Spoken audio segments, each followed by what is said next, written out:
Ok, buenas noches. Un gusto tenerlos otra vez acá con nosotros. Hoy es miércoles 20 de septiembre y hoy vamos a continuar con las sesiones que les tenemos preparadas del curso virtual del CTBC. Voy a presentarles una.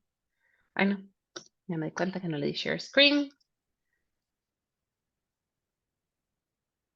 para repasar un poquito la logística de la actividad. El curso que han estado ustedes participando se llama Estudio de la microbiota humana y su relación con enfermedades. El día de hoy tenemos al doctor Gabriel Vargas, quien nos va a hablar del tema de análisis de datos y su interpretación. Y la próxima semana concluimos con el tema de enfermedades asociadas a desbalances en la microbiota. La dinámica, básicamente, bueno, ya gracias, todos tienen las cámaras apagadas y los micrófonos durante toda la actividad. Las preguntas las pueden escribir en el chat y ahí las vamos a ir respondiendo conforme va progresando Gabriel en su exposición. A las 6:30 ya no vamos a dejar entrar a más personas en la sesión. Si tienen algún problema con internet o de algún tipo, le pueden escribir a Paula explicando su situación. Las conferencias, como han visto, las hemos estado grabando y las estamos poniendo en el YouTube del CTBC, que toda la semana les estamos mandando el link respectivo. Para recibir el certificado, entonces, al final de la charla les vamos a estar mandando o les vamos a poner ahí en el chat el formulario de asistencia. Tienen hasta el día de mañana, al mediodía, para completarlo y necesitamos que hayan participado precisamente de todas las sesiones. Y el certificado se los estaremos enviando por correo precisamente el correo que ustedes usaron para inscribirse en el ciclo de conferencias. Y básicamente esas son las instrucciones que tenía para ustedes.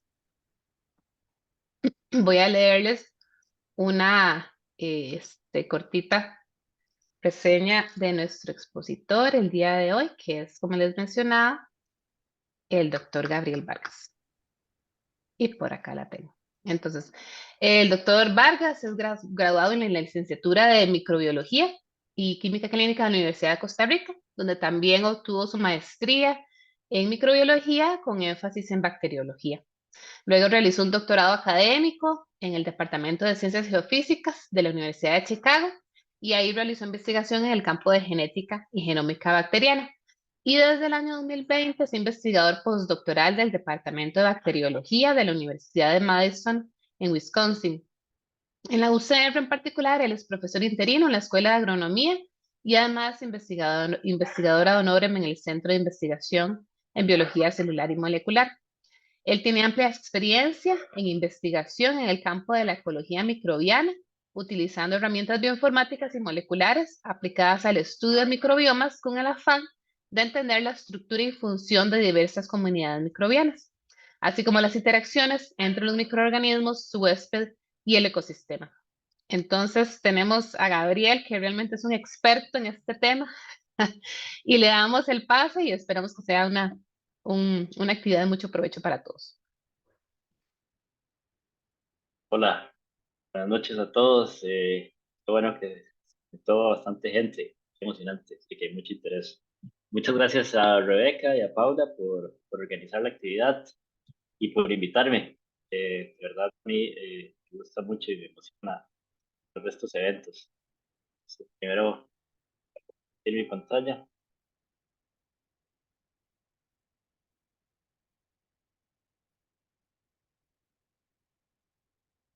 Ah, espero que ahí ya se vea bien. Sí, Sí, todo bien.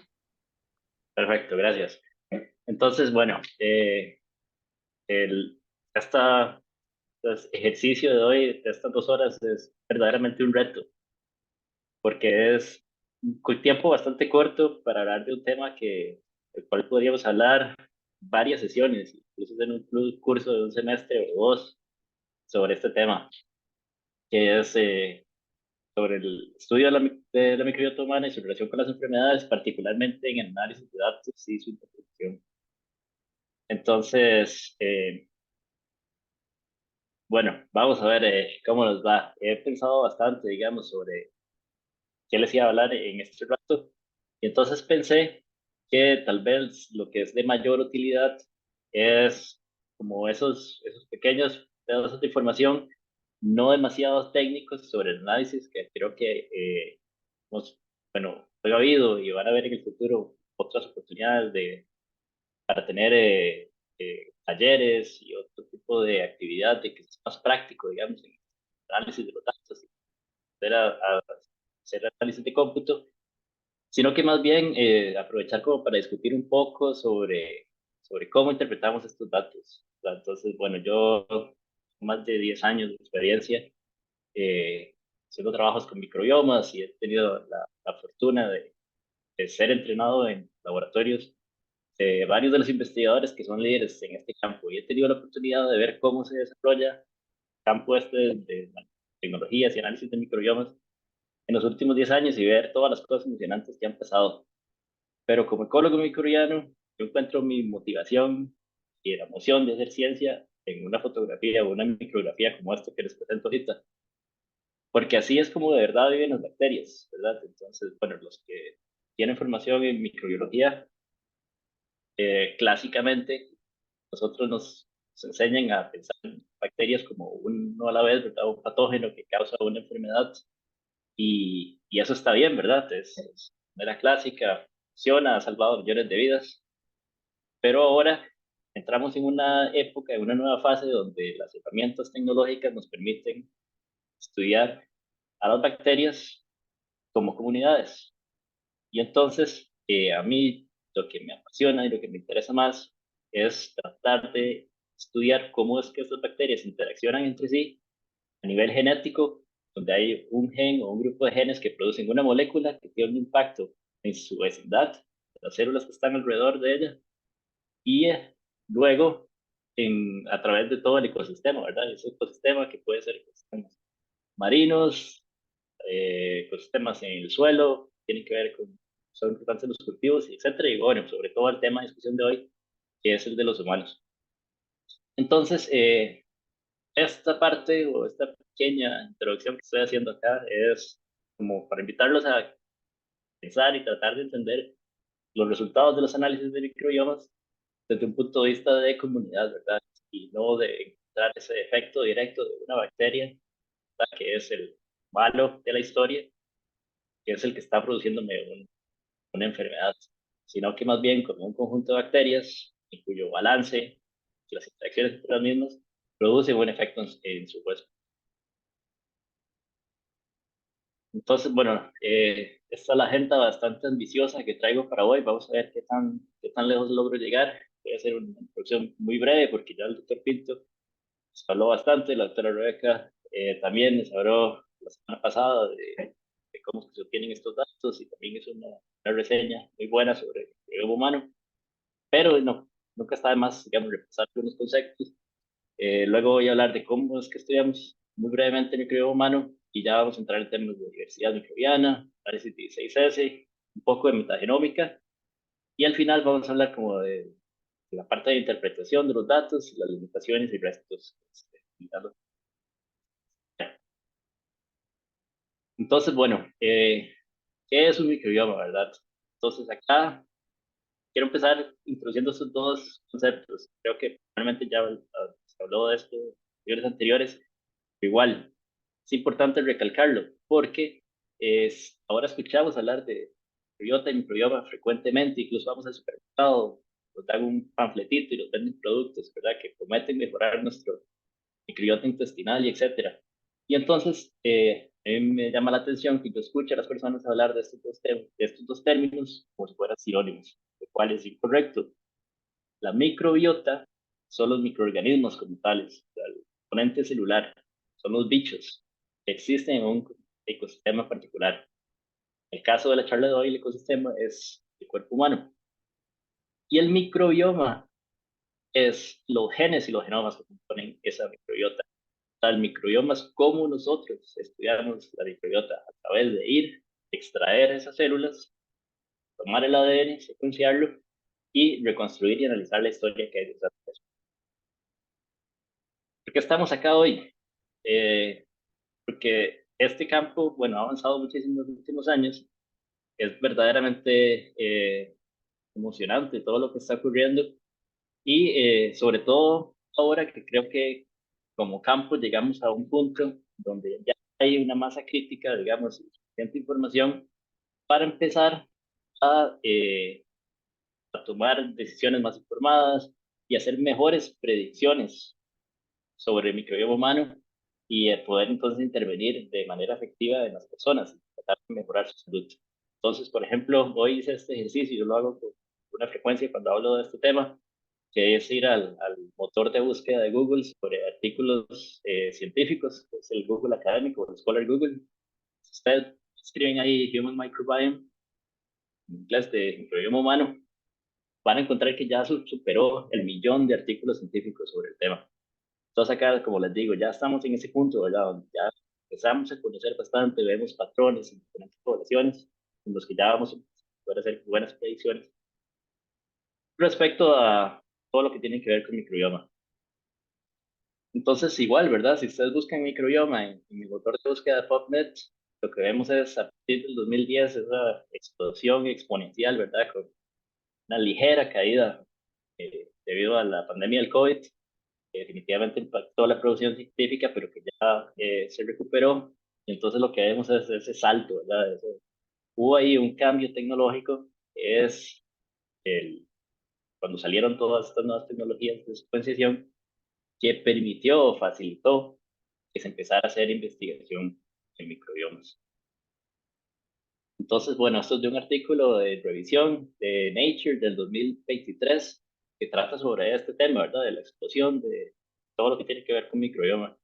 Entonces, vemos acá como una búsqueda más específica en algunos, utilizando algunos términos, digamos, relacionados con microbioma, en campos de obesidad, diabetes, acné, esclerosis múltiple, enfermedades cardiovasculares. Todos, como pueden ver en la figura de la derecha, tienen esa tendencia, ¿verdad? Crecimiento exponencial. Cada vez se hace más investigación en estos campos. Algunos con un poco más de tradición o historia, ¿verdad? Que empezaron hace un poco años atrás, pero por ejemplo, ven acá la parte de respuestas a las inmunoterapias. Es un campo usando más recientemente, pero efectivamente lleva como una trayectoria de crecimiento más acelerada que los otros campos aún.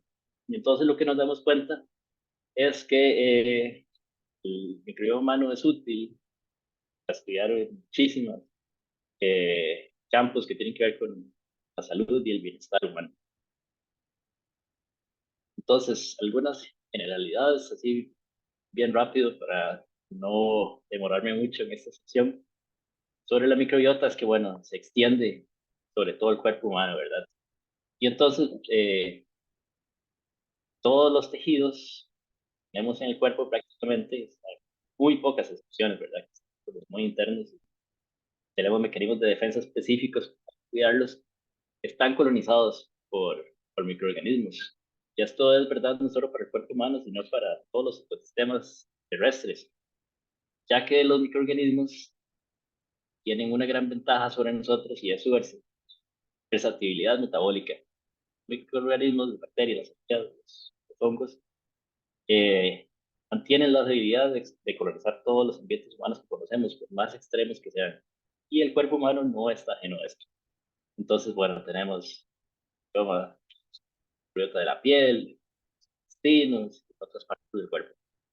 Además, la microbiota como tal, la empezamos ya a entender y a estudiar como un órgano que es complejo y es dinámico.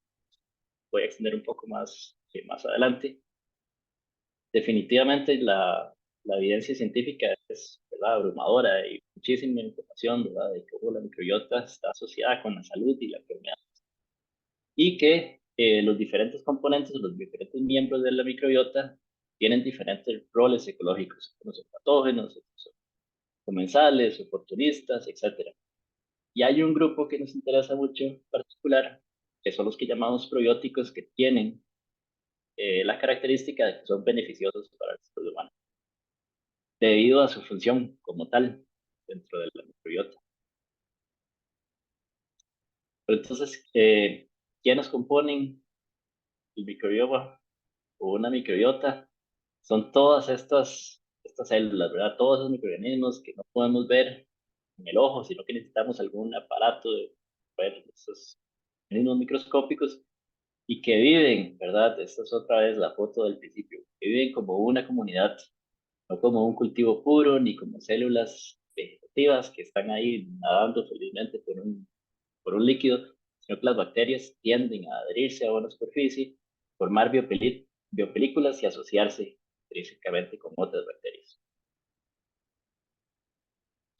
Y entonces, bueno, es común, ¿verdad?, encontrar este tipo de infografías, datos, ¿verdad?, que muchas veces son impactantes, algunas veces no son tan acertados, ¿verdad? Por ejemplo, acá, el microbioma, una distribución numérica sobre microbiomas, en los que se dice que hay de entre 10 y 100 billones de células bacterianas que viven asociadas al cuerpo humano con nosotros comúnmente. En algún momento se llegó a decir que habían 100 o 1000 veces más células microbianas que células propias, ¿verdad? Y pues que éramos una bacteria andante. Bueno, ya se sabe que eso no era cierto y después hace unos años, bueno, ya se empezó a decir que era 10x y ahora, lo último que he visto, bueno, lo que sabemos es que anda por ahí del doble de células bacterianas, ¿verdad? Veamos nuestro cuerpo comparado con el número de células propias que tenemos, células humanas. En lo que sí hay una gran ventaja y que para mí es la parte más interesante es en el potencial genético que albergan estas bacterias. Y volvemos a la parte esa de la versatilidad y la capacidad de explotar las fuentes de energía en diversos nichos ecológicos. Y es que, por ejemplo, el genoma humano completo tiene alrededor de 22.000 genes, ¿verdad? Y eso es un número que está cerrado, es constante, es consistente.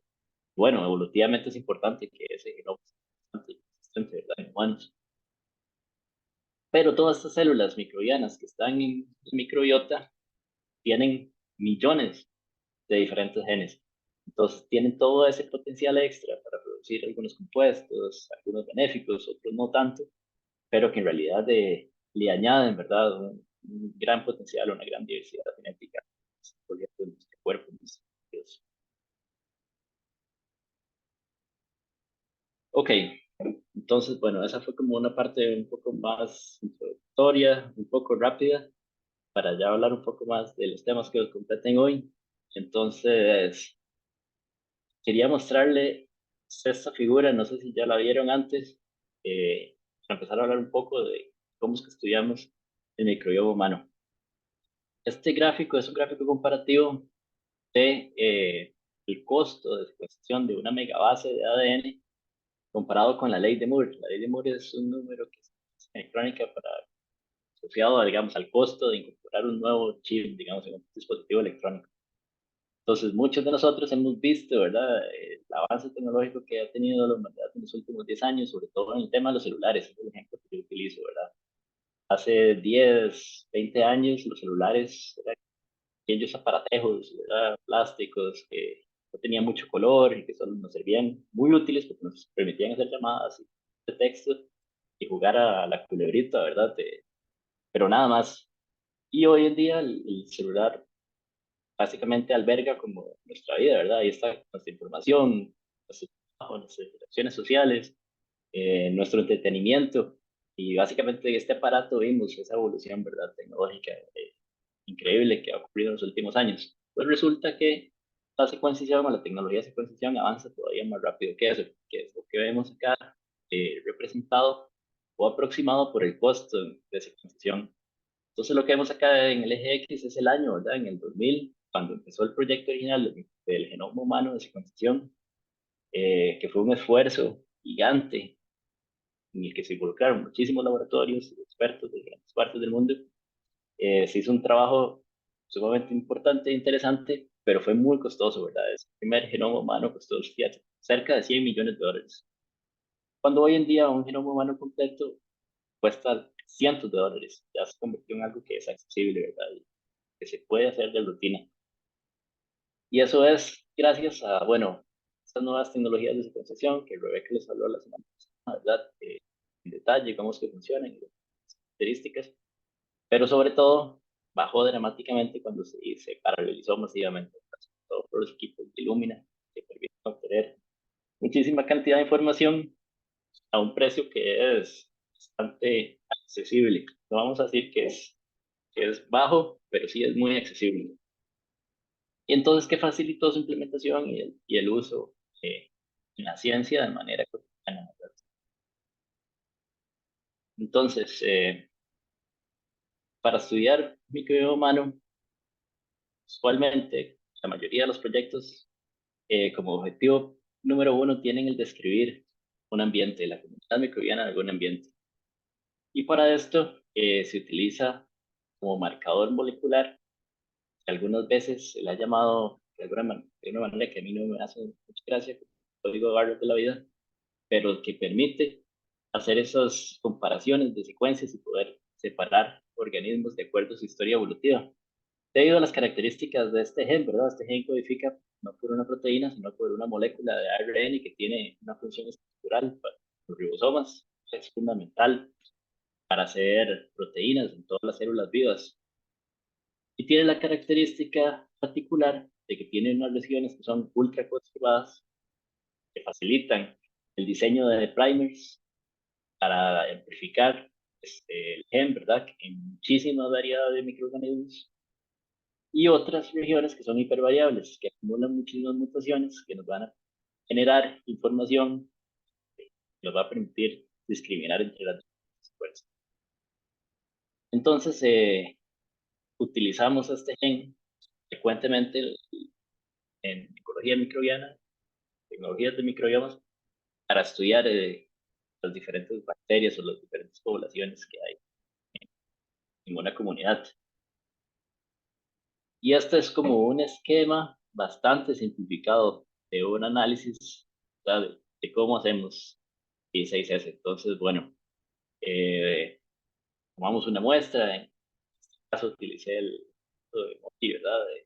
Una muestra de heces, lleva al laboratorio, se extraen los ácidos nucleicos, luego se hace una amplificación ante técnicas de PCR de la región, alguna región hipervariable. Creo que en los últimos ya 6, 10 años, algo así, ya la comunidad científica aceptó como la región V4 del gen del ARN ribosomal 16S como región, ¿verdad?, que se utiliza para este tipo de estudios.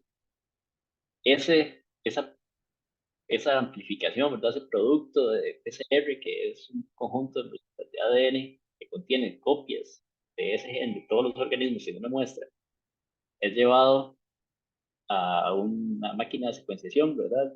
Por ejemplo, es una de Illumina para hacer secuenciación de amplicones. Y bueno, el equipo nos va a arrojar una serie de archivos, que los más importantes van a ser los archivos de secuencias crudas. Sí, unos archivos que se llaman FASQ o FAST-Q. La Q porque tiene asociados los valores de calidad de las secuencias. Van a ser muy importantes. Y luego vamos a utilizar una serie de algoritmos, cuales hoy no voy a profundizar, pero que sí voy a mencionar un poco durante la charla, los cuales hacemos un filtro para dejar las secuencias de buena calidad y luego eh, empezar a clasificarlas de acuerdo a su semejanza con otras secuencias que ya están descritas en una base de datos.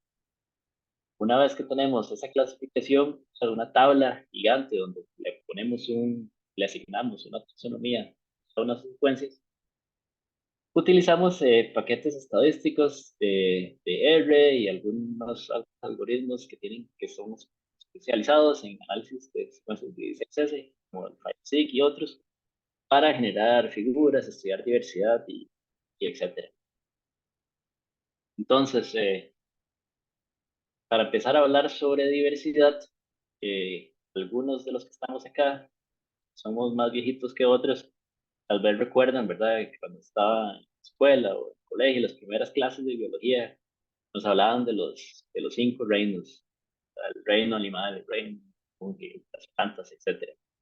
Y así fue como nos empezaron a enseñar sobre diversidad biológica hace muchos años. Pues resulta que esta información no estaba del todo acertada, ¿verdad? Sobre todo porque el reino Monera, que era donde estaba la vida microbiana, era básicamente una caja negra de cualquier cosa que no podía ser clasificada en los otros reinos, iba a esa caja. Y hoy sabemos que no es así. gracias al trabajo de este señor que se llama Carl Wood. Él es un investigador que falleció hace unos cuantos años, hizo su carrera en la Universidad de Urbana-Champaign en Illinois y revolucionó la microbiología porque él fue de las personas pioneras en secuenciar ácidos nucleicos.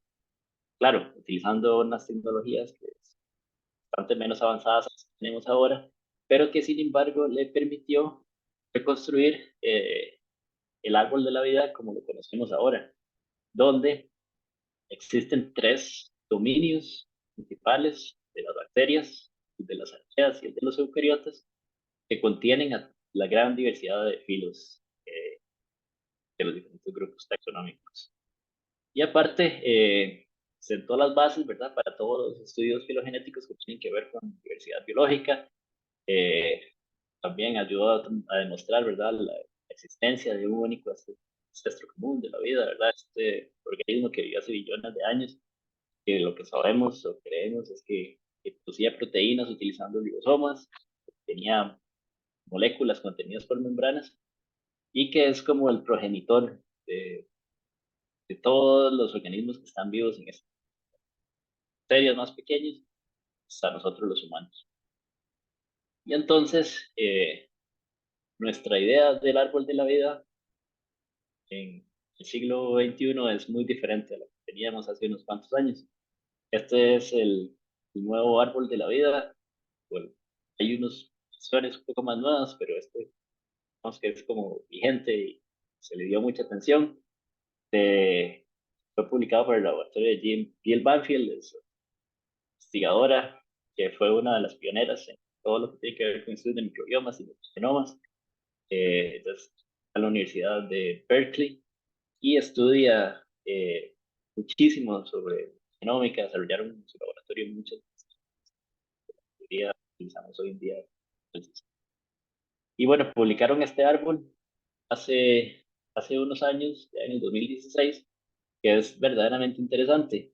Entonces, ven que acá las bacterias están como en toda la parte izquierda del árbol, todas estas ramas son los diferentes filos bacterianos, las bacterias, los firmicutes, que ahora se llaman bacilota, las proteobacterias, pseudomonadota. Estamos en periodo de transición, ¿verdad? De los nombres de los filos y de algunas bacterias. Entonces, ahí me disculparán si utilizo alguno de los nombres viejos durante la escuela, pero voy a usar los nuevos. Pero toda la diversidad de bacterias está acumulada en esta parte izquierda.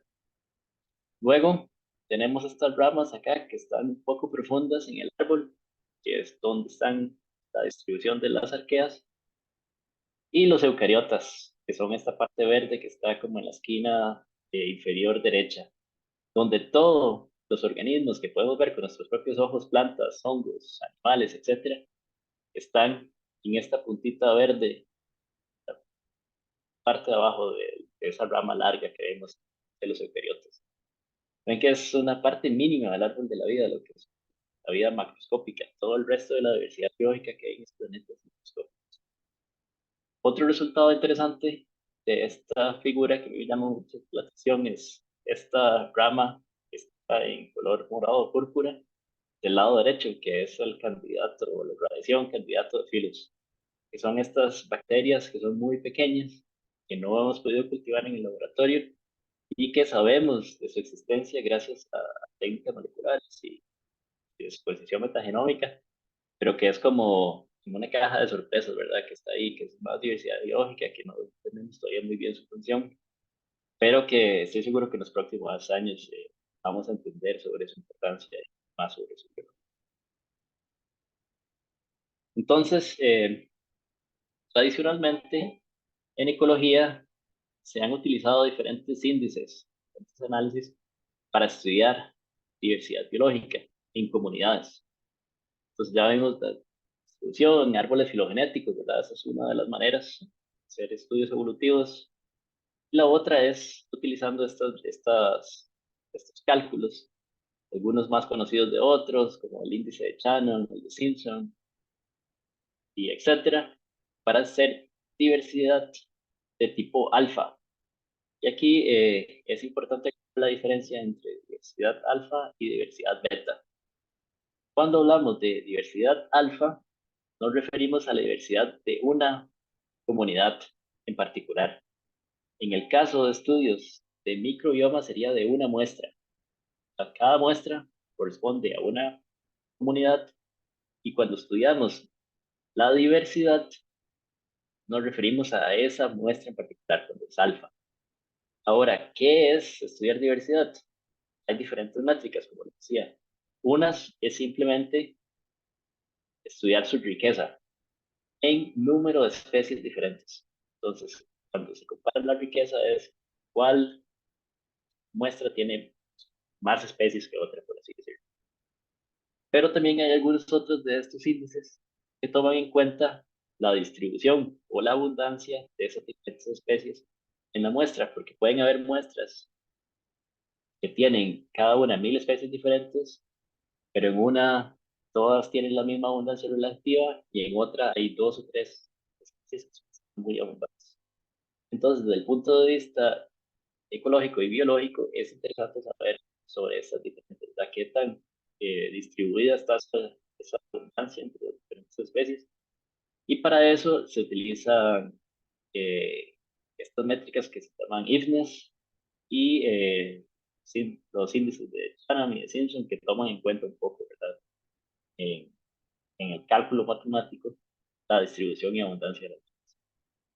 Pero, como les decía, cuando estudiamos diversidad alfa, nos, nos referimos a una muestra a la vez. La riqueza o el gran potencial que tiene el estudio de microbiomas, bioma humano en general, es la capacidad o la oportunidad de poder comparar muchas muestras al mismo tiempo para poder empezar a observar esos patrones, ¿verdad? Importantes, ojalá universales, que nos van a ayudar a hacer esas predicciones que decía. Entonces, una de las herramientas que tenemos para hacer esa comparación de diversidad entre muestras son los cálculos de diversidad beta. Entonces, alfa, una sola comunidad, beta, diferentes comunidades. En el caso de microbioma humano, alfa es para estudiar diversidad de una muestra, beta para estudiar diversidad o comparar la diversidad de muchas muestras, ya sea muchos individuos o diferentes muestras en el tiempo del mismo individuo o diferentes microbiotas de diferentes tejidos del mismo individuo en un momento, pero diferentes muestras al mismo tiempo, diferentes cantidades. Entonces utilizamos diversidad beta. Y para esto, bueno, hay diferentes métricas. Bray Curtis es una de las más famosas, Descartes, y hay otros modelos matemáticos. A mí en particular me gusta mucho una que se llama Unifrac, que está implementada en Chime y en algunas otras herramientas de análisis famosas para hacer 16S. Y el motivo que a mí me gusta es que cuando se utiliza Unifrac también se toma en cuenta el árbol filogenético, ¿verdad? De todas las bacterias que están ahí, la historia evolutiva de los miembros de esa comunidad. Entonces, no solo nos da información sobre la abundancia, los diferentes tipos, sino de sus relaciones evolutivas de ellas. Entonces, nos permite ir un paso un poco más allá, por así decirlo. Entonces, hay dos diferentes sabores de Unifrac. Uno que se llama unweighted, acá me disculpan porque no he encontrado todavía como una buena traducción para el término weighted, pero significa como peso, ¿verdad? Sería como el peso. Unifrac sin peso y el frac sin peso. Pero siento que es un poco raro y no es intuitiva esta, esta traducción. Pero a fin de cuentas, lo que significa es que en un frac, cuando es unweighted o sin peso, no se toma en cuenta la abundancia de los bichos, sino nada más qué tan diferentes son y qué tan distantes filogenéticamente. Y en el Unifrac, que es weighted, ahí sí se toma en cuenta la abundancia de las diferentes bacterias. Como un factor más contribuye a explicar variabilidad. Entonces, la manera en la que nosotros graficamos diversidad beta es mediante este tipo de figuras que utilizando métodos de descomposición de variables. Y esta parte es bien importante. Acá los resultados o los datos que se utilizaron para decir ambas figuras son exactamente los mismos. Pero el diferente cálculo que se utiliza en pesado y no pesado va a ayudarnos o es lo que provoca, ¿verdad? La diferencia entre ambos gráficos. Entonces, ¿cómo se leen estos gráficos? No sé si todos tienen experiencia o no, pero igual lo voy a explicar porque es bastante tenerlo claro. En este tipo de gráfico, cada círculo o cada punto corresponde a una muestra, a una comunidad microbiana en general.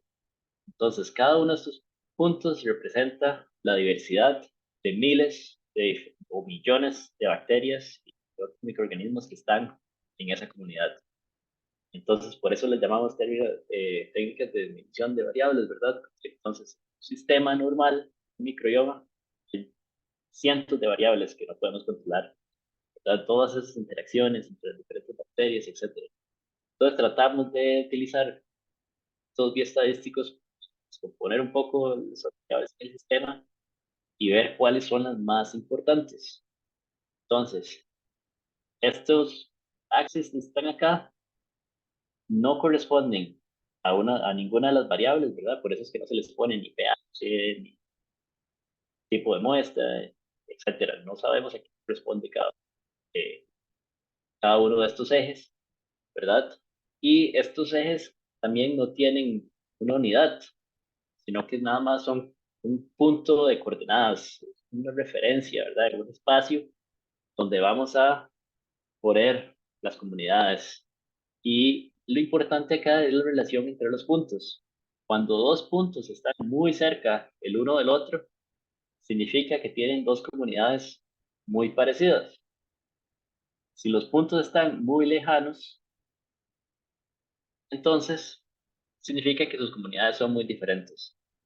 Y vean acá, cuando tomamos en cuenta o cuando no tomamos en cuenta el, las abundancias, ¿verdad? El peso. Entonces vean que acá, digamos en este ejemplo, los puntos están coloreados dependiendo del tipo de muestra. Y entonces, suponiendo que estos verde turquesa son microbiomas de intestino, ¿verdad? De muestras de heces, vemos que están todos acá relativamente cerca el uno del otro y separados de los otros tipos de muestras. Pero cuando tomamos en cuenta la abundancia, todavía nos quedan más cerca el uno del otro. ¿Qué significa eso?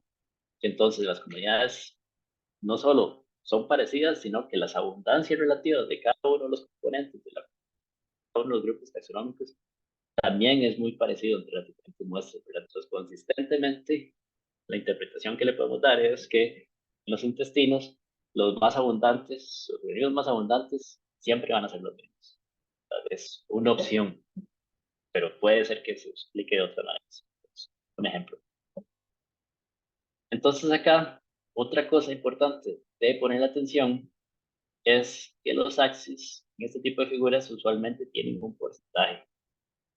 Y ese porcentaje corresponde a la cantidad porcentual de la varianza de todo el sistema, ¿verdad? De todas las muestras, de la variedad de las muestras, que explica ese eje. Entonces, por acá, el ejemplo la barra del zoom en medio y no me deja ver propias figuras. No importa. Entonces, vea, por ejemplo, el gráfico de la derecha. Entonces dice, el axis 1 explica el 70% de la variabilidad del sistema. Y el 2 explica el 16% casi del sistema. Entonces, con solo dos axis, solo dos componentes de la varianza, logramos explicar más del 85% de toda la variabilidad del sistema. Entonces, este tipo de figura nos está diciendo muchísima información, ¿verdad? Entonces, a la hora de que nosotros sabemos cuáles son los diferentes tipos de muestra, ¿verdad? Por los colores, entonces acá sí tenemos una confirmación de que o en efecto el mayor componente de esa variabilidad, el factor que mayor contribuye a la diferencia en las comunidades, es el tipo de muestra. Y esa sería la interpretación que le hacemos. Nosotros interpretamos cuál podría ser el complemento de la varianza que explica el porcentaje sin en realidad conocer. Entonces, creo que en este punto he dado muchísima información, sobre todo en los últimos minutos, ¿verdad? Sobre la parte de índices, diversidad y cómo leer estas figuras. Entonces, voy a darles como un chance, por si quieren escribir preguntas en el chat. Entonces, pues, podemos responder antes de seguir adelante con algunos ejemplos específicos.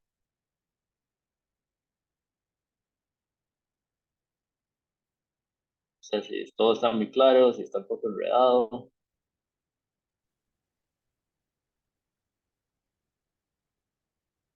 Aquí hay una pregunta, Gabriel. Dice, buenas noches, ¿cómo es el Ok, proceso para identificar un microorganismo nuevo mediante metagenómica? tratando de eliminar la barra. Creo que ya lo logré. Vamos a ver. No, no lo logré. Muy buena pregunta. Eh, no hemos llegado ahí. No sé si nos va a dar tiempo de llegar hasta esa parte, pero es una de las cosas que hacemos de rutina y nosotros en nuestro laboratorio, sobre todo porque muchas veces tenemos ambientes que son nuevos. El primer paso es reconstruir el genoma a partir de las secuencias genómicas. Entonces, eso, los famosos MACs que vemos en los papers, que son metagenome, assembled genomes, genomas, de metagenomas, utilizando una gran diversidad de algoritmos.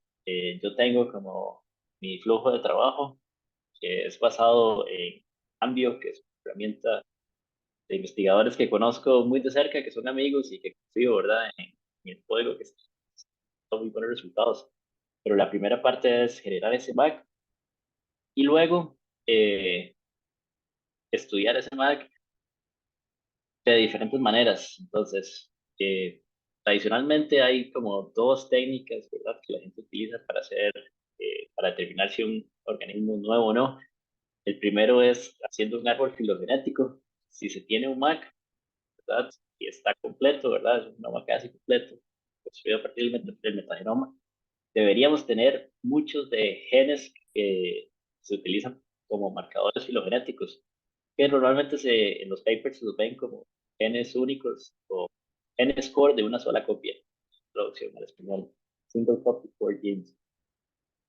Entonces hay herramientas en las cuales se concatenan estos genes y se hace un análisis filogenético, un árbol filogenético para ver si el organismo este nuevo que reconstruimos está en una rama nueva de la, así decirlo.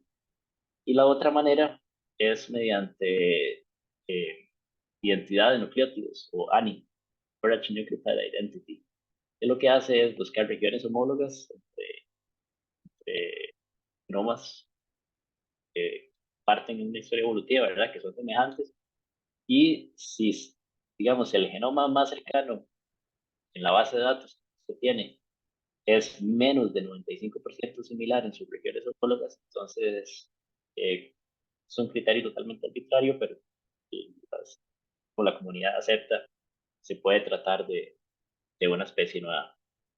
Ahora, es sumamente importante, antes de empezar a hacer todos esos análisis filogenéticos y de nucleótidos, que verifiquemos la calidad de esos MACs, porque muchas veces se producen artefactos y vemos que se retractan papers porque las personas no fueron críticos y exigentes con sus métodos, y entonces encuentran resultados que son falsos positivos, que no son ideales. Entonces hay que tener un poco de cuidado ahí de utilizar buenos métodos, no sobreinterpretar los datos, pero eso sería como la manera en la que, en la que hacemos ese tipo de análisis. Espero haber contestado a la pregunta, si no lo demás que podemos un poco Ok, más. aquí Alejandro Ulloa dice que una forma de llamar el unweighted puede ser ponderado. Esa podría ser una palabra Ponderado. alternativa a la traducción, sí. Ok, muchas Acá gracias. también, ajá, alguien menciona que si puede repetir lo de los axis. Supongo que la explicación de cómo se analizan los porcentajes. Claro, sí, eso es sumamente importante. Entonces, recuerden que todos estos métodos, ¿verdad? El PCOA, el NMDS, DSNN y todos estos métodos que hay de exposición de variables o de reducción de variables, lo que hacen es como analizar una matriz, ¿verdad? Y en este caso la matriz está compuesta por series de diferentes tipos con diferentes abundancias y otra información extra. Entonces, el análisis lo que hace es tomar, ¿verdad?, toda esa variabilidad que hay en el sistema y ponerla en una coordenada. Entonces los axis no se interpretan como una figura normalmente donde vemos unidades y es una escala, ya sea de C1 logarítmica o como sea, pero no hay una magnitud asociada, sino que más bien estos axis son una coordenada en los que ponemos muestras en un espacio y entonces se interpreta, ¿verdad?, qué tan cerca están dos comunidades en este espacio, es qué tan similares son. Están muy separadas, son muy distintas. Ahora, los algoritmos lo que hacen es asociar, ¿verdad?, o calcular una variable X, que no sabemos en realidad cuál es, pero sí se puede calcular tanto contribuye esta variable a toda la variabilidad del sistema. Y ese es el porcentaje que vemos asociado al axis. Entonces, por ejemplo, acá, en la figura de la derecha, el axis 1 es alguna de las variables en el sistema que explica el 70% de la variabilidad de las diferencias que hay entre las diferentes comunidades. Entonces, si acá el ejemplo fuera que todos los puntos de color morado, naranja y rosado son diferentes tipos de microbiomas de piel, digamos, puede ser como, o sea, piel de brazos, piernas, abdomen, y todos los turquesa verdes que están a la izquierda son de intestino, entonces podríamos sugerir que el tipo de muestra, ya sea de intestino o piel, es el que contribuye mayoritariamente a la diferencia que vemos entre los microbiomas. Y así es como interpretamos este tipo de figura. Por la cercanía de los puntos, considerando qué tanto explica cada axis. Entonces acá vamos a ver algunos ejemplos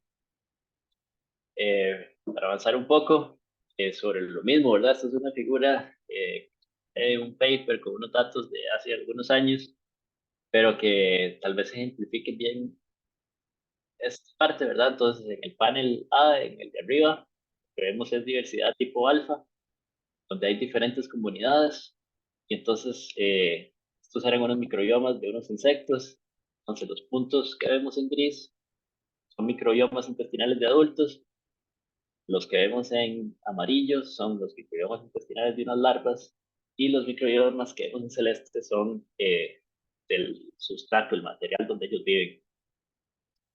Y entonces nosotros teníamos la hipótesis de que estos adultos y las larvas vivían en comunidad, ¿verdad?, en familias asociados porque necesitaban transmitirse microorganismos para poder comer madera. Son escarabajos que comen madera. Madera es un material que es difícil de digerir, ¿verdad? Se necesitan un montón de microorganismos que tienen celulasas. Entonces, su hipótesis inicial era que las comunidades, el sustrato, el adulto y la larva, iban a ser muy parecidas. Entonces, lo que encontramos de arriba, los diferentes índices de riqueza, los dos primeros, y de diversidad alfa de Shannon y de Simpson, es que, bueno, el sistema es mucho más diverso que los intestinos de las larvas y los adultos, lo cual sugiere algún tipo de especialización. Y si vemos en las dos figuras de abajo, pues el MIFRAC sin peso, ¿verdad? Y con peso, weighted y unweighted, lo que vemos es lo que les explicaba ahora, ¿verdad? Un ejemplo en el que los sustratos celestes están separados, ¿verdad? A la derecha, en ambos casos. Las larvas están también, los amarillos, cerca los unos de los otros y los adultos presentan un poco más de variabilidad. Pero efectivamente, los tres tipos de microbiomas eran muy distintos, contrarios a la hipótesis inicial. Fue muy interesante. Y entonces ven que acá el axis 1 explica el 70% de la variabilidad. Entonces yo acá con alguna confianza puedo decir que el tipo de muestra es el factor más importante para la diversidad de estos datos. Cuando lo hacemos sin peso, está en el ejemplo de abajo, entonces ven que los axis explican un poco menos de la diversidad. Entonces eso también me dice que las abundancias relativas de los organismos en estos microbiomas también son parecidas. Ahora, esto es un ejemplo que lo utilicé porque salió muy bien, ¿verdad? Es como, es fácil, no que salió muy bien, pero que es fácil interpretar estos datos, que los resultados son relativamente obvios. Pero aquí hay otra figura en la cual no es tan así. Entonces, si ponen atención al panel de arriba, ¿no? Que es el de alfa diversidad, lo que vemos es que en riqueza, ¿verdad? Entre las especies observadas y el índice CAO, que estima cuál es la riqueza de una muestra, hay diferencias significativas entre las muestras control y las muestras PD, entre y azul. Pero cuando vemos los índices de diversidad que toman en cuenta el IFNES o las diferencias relativas, entonces vemos que ya las diferencias no son fiables. Y si hacemos un análisis de beta diversidad utilizando esas muestras, eh, básicamente se ve que están todos bastante, ¿verdad? Mezclados. Los azules y los naranjas están ahí mezclados. Y vemos acá que el porcentaje de variabilidad que explica los es bastante bajo, ¿verdad? Si lo hacemos weighted, un poco más alto y hay un poco más de separación, pero no es tan obvio ni tan fácil de interpretar como todo el estudio anterior. Entonces, bueno, acá ya hay que sentarse, digerir los datos, entender, ¿verdad?, dónde vienen, qué significa el grupo anaranjado, el grupo azul, y apoyarse en algunas pruebas estadísticas, si les voy a hablar, para poder determinar con una prueba, ¿verdad?, con un test, si esas comunidades son diferentes o no, los grupos.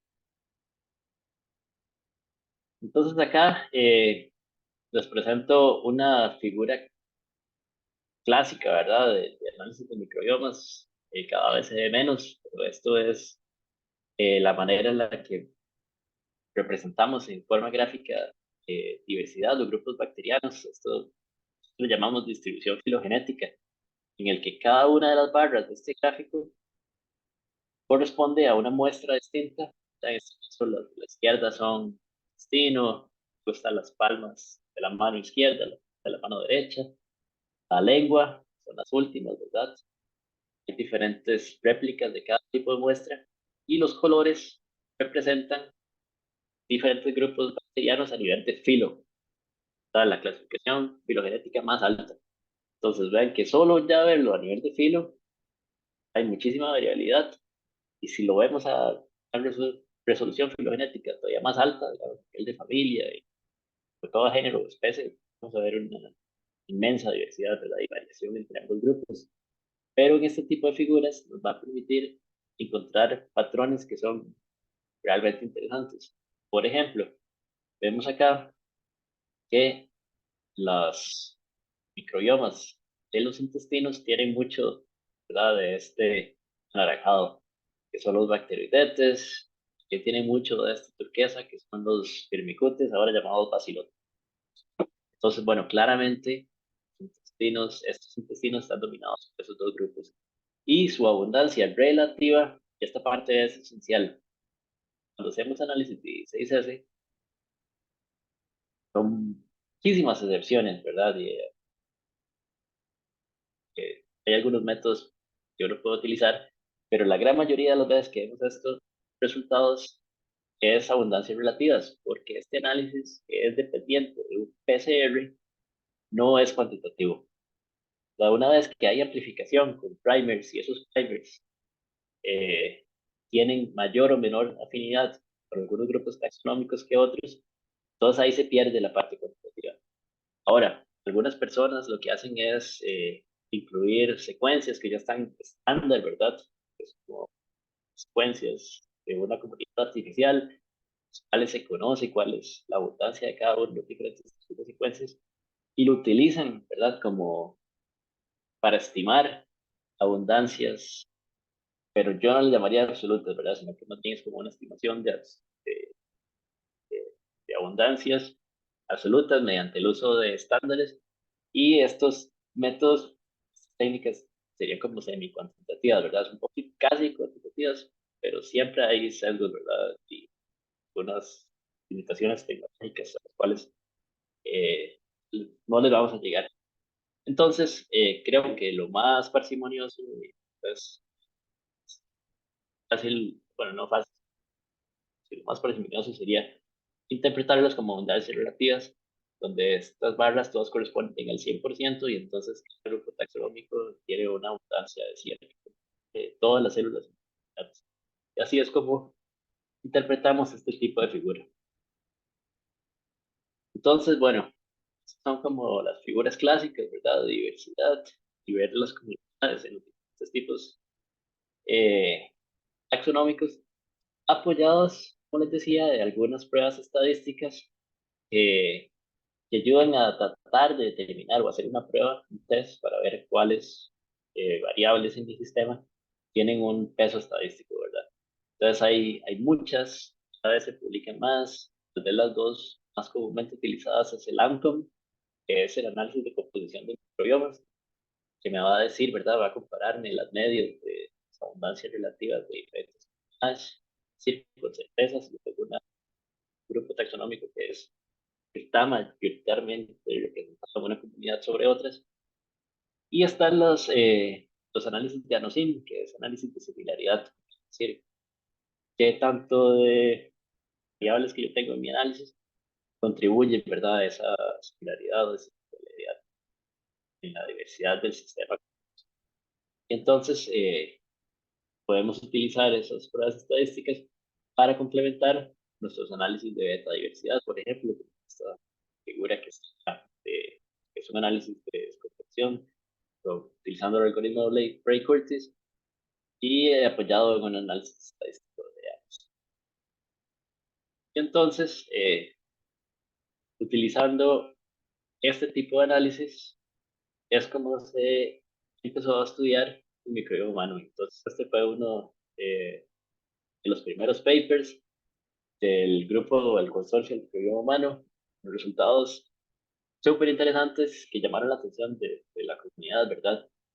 Primero acá del lado izquierdo, que es un análisis de beta diversidad, donde cada punto corresponde al microbioma de un individuo, oral en anaranjado, verde está la piel, el nasal en rojo, urogenital en púrpura y gastrointestinal en azul.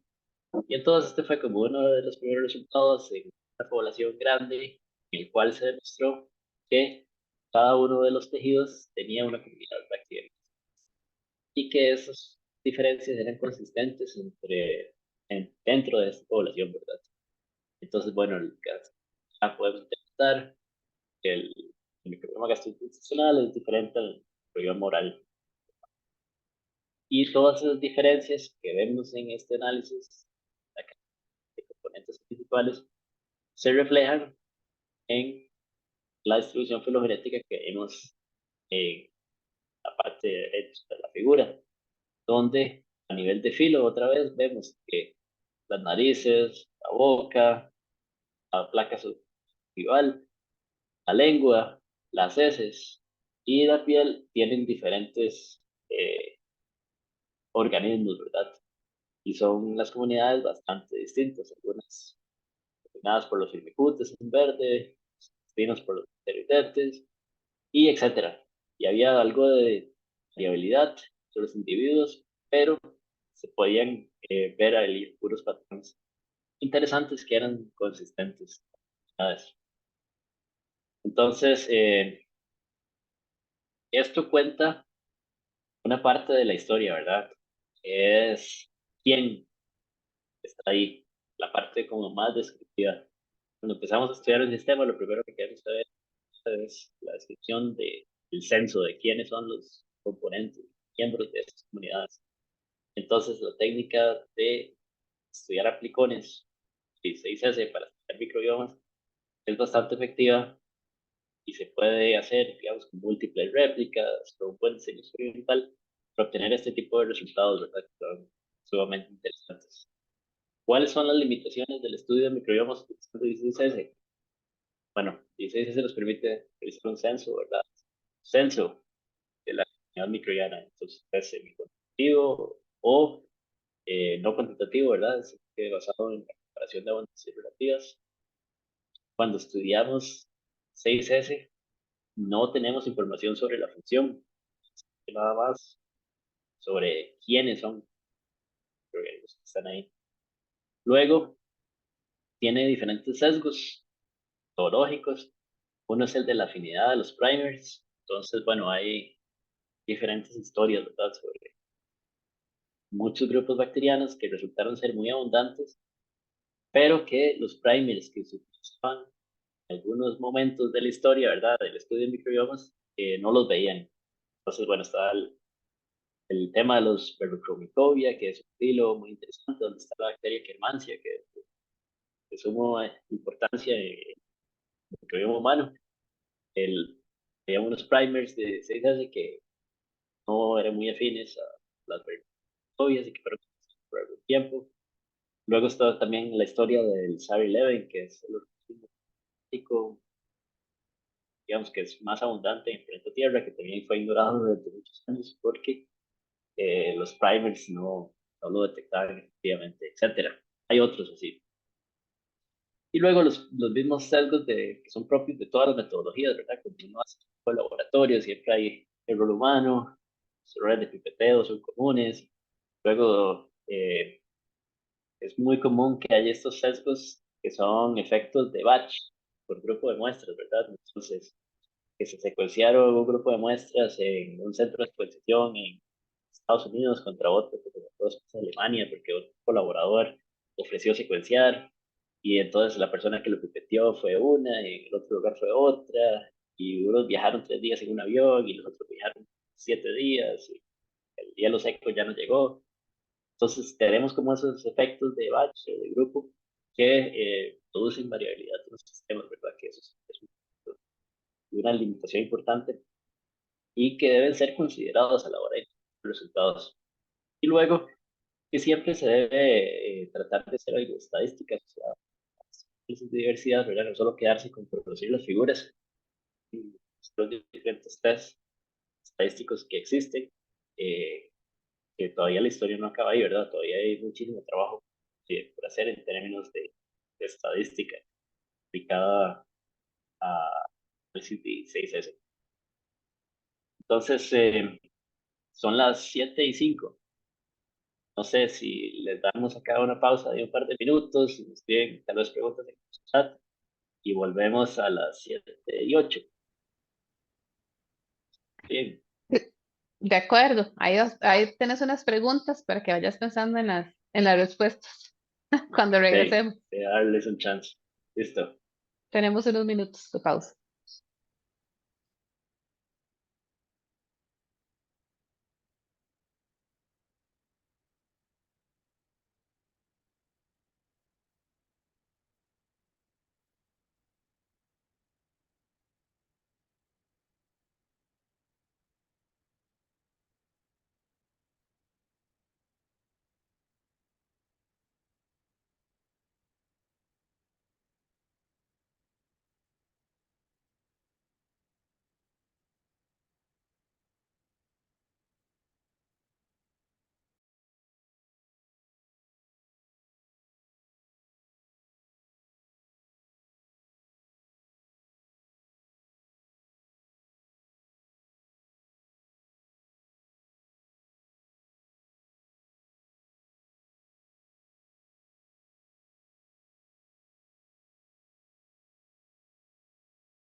Ya regresé.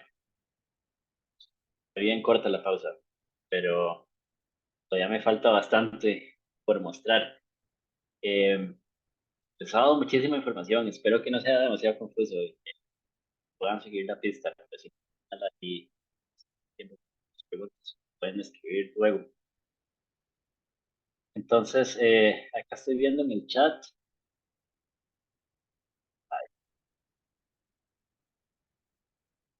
Podría repetir lo de los axis, ya lo repetimos, espero que haya quedado claro la segunda vez y si no me vuelven a escribir ahí. Luego, Bajar preguntó cuál es la diferencia entre weighted y weighted. Weighted es cuando no se toma en cuenta la abundancia eh, de los diferentes grupos microbianos y weighted es cuando sí se toma en cuenta la abundancia y no solo la cantidad de especies distintas. Luego Roxana pregunta por qué la región V4 del 16S la identificación, cuáles son las características. Eh, Roxana, las diferentes regiones hipervariables en teoría pueden ser utilizadas, ¿verdad? Y bueno, tradicionalmente se identifica el gen completo.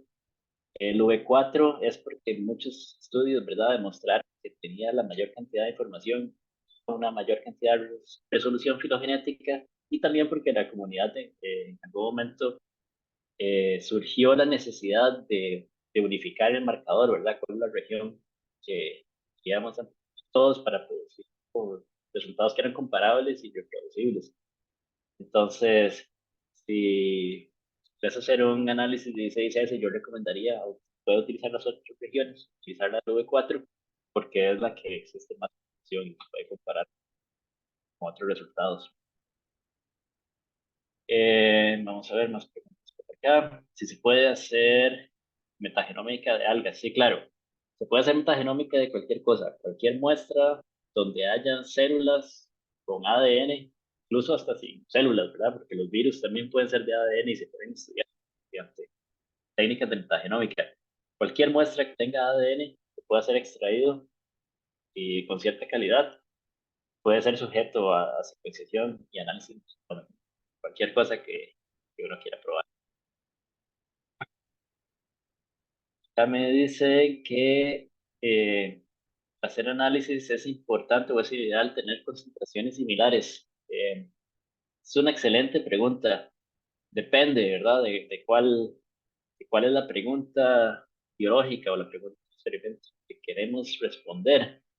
No es necesario, ¿verdad? Bueno, parte de la ventaja de hacer acciones de abundancia relativa es que se puede, digamos que por ahí, tratar como de nivelar o hacer un buffer, ¿verdad? El efecto de las diferentes concentraciones de ADN, pero sí, lo ideal es que sean similares, ¿verdad? Sobre todo si tratamos de hacer un análisis cuantitativo con datos. Me dicen que sí quedó claro. Ok, qué bueno. Entonces, voy a avanzar. Siguiente parte, ahorita paro otra vez para revisar el chat. Y entonces acá quiero hablar un ratito sobre metagenómica. Entonces voy a utilizar estas diapositivas, que es como una explicación gráfica, creo que es bastante simple, de la diferencia entre estudiar microbiomas a partir de amplicones versus metagenomas. Entonces, por ejemplo, tengo un grupo de células, ¿verdad? Una comunidad microbiana que en este momento es totalmente desconocida para mí, que está representada por esos círculos grises. Entonces, esos círculos, ¿verdad? Grises van a tener genes, marcadores moleculares como el 16S, por ejemplo, ese fragmento, ¿verdad? Amarillo, que le agregué ese círculo ahí. Si yo hago PCR, puedo amplificar muchas veces ese segmento amarillo y entonces lo puedo secuenciar y voy a tener información sobre esa célula gris. Pero entonces las otras células, que son de especies diferentes, van a tener versiones del 16S que van a ser azules o rojas. Y al final voy a tener una serie de anticones que representan todas las células a las cuales los primers se pudieron pegar. Todo ese ADN de esos organismos. Estos son los famosos amplicones, pero que algunas veces, ¿sabes? Esos primers no son infalibles, nosotros les llamamos universales, ¿verdad? Porque queremos creer que se peguen a todas las secuencias de ADN, pero hay unas que perdón, que se van a quedar por fuera. Luego, cuando hacemos 16S, tampoco es válido interpretar ningún resultado sobre organismos eucariotes, ¿verdad? Los eucariotas, que es el caso de los hongos, MSTS o 18S, utilizamos diferentes marcadores, pero el 16S, por, por motivos técnicos, se utiliza más que todo para bacterias y algunas veces quedas. Pero si somos muy estrictos, es un marcador de bacterias. Tampoco vamos a ver plásmidos o moléculas de ADN accesorias que existen en el ambiente, ni los virus. Entonces vamos a tener una, una perspectiva parcial de esa comunidad, ¿verdad? Lo que se logró pegar a los timers y que fue amplificado. Y entonces, si tengo esa misma comunidad, pero quiero tener el resto de la información que hay ahí, puedo utilizar es shotgun sequencing o metagenómica, la cual, vean que ahora sí, los círculos no solo es el fragmento, ¿verdad?, del gen marcador, sino que todos los genes que componen esos genomas van a estar representados en mis datos. También esa bacteria que fue representada antes como gris, ahora la veo rosada, porque ahora sí la voy a poder obtener información y después en la genómica. También puedo ver los eucariotas, los virus y plásmidos y con cualquier otra molécula de ADN que ande por ahí en el muestra. O sea, básicamente lo puedo ver todo. ¿Por qué? Porque, como les explicó Rebeca la vez pasada, en metagenómica no se utiliza expresión, ¿verdad? Algunas expresiones cuando el material genético es poco, si quiere, se necesita más, se puede utilizar utilizando primers específicos, pero idealmente si se cuenta con suficiente ADN, lo que se hace es una preparación de la librería utilizando ADN total y se secuencia a cierta profundidad y se obtiene una muestra, un grupo de secuencias que son representativas de todo el ADN que había en ese. Entonces, vean que ahí la gran diferencia, ¿verdad? Estudiar amplicones contra metragenomas. Ahora, no estoy diciendo que estudiar amplicones sea incorrecto. Nosotros vemos amplicones todo el tiempo. Es bastante accesible, nos da muchísima información, eso significa que están bien estandarizadas, entendemos bien, conocemos sus limitaciones y sus ventajas y es de mucha utilidad. Pero si queremos más información, si queremos ir un paso más allá, lo recomendado es hacer metagenómica.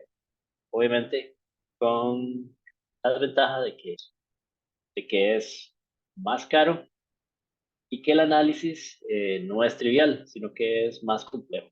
Se requiere un poco más ahí de no de destreza, porque se utilizan diferentes algoritmos, pero sí de criterio y interpretación, hacerlo bien. Entonces, eh, me la voy a saltar porque tiene que ver con diferentes tipos de secuenciación, pero eso ya se habló bastante la semana pasada, entonces ya lo conocen. Y entonces voy a entrarle de una vez a la parte de esta metagenómica. Entonces, ¿qué es metagenómica? ¿Verdad? Es el estudio de todo el material de una comunidad mixta de organismos, ya no solo micros, sino de todos. Muestra de humanos, si había células humanas, ¿verdad? Sopo, etcétera. Ahí también vamos a amplificar secuencias humanas, ¿verdad? O de diferentes tipos de huéspedes, etcétera. Todo el ADN que desea una muestra, algas, humanos, suelo, etcétera. Todo está ahí y todo se va a secuenciar. ¿Y cuál es la gran ventaja?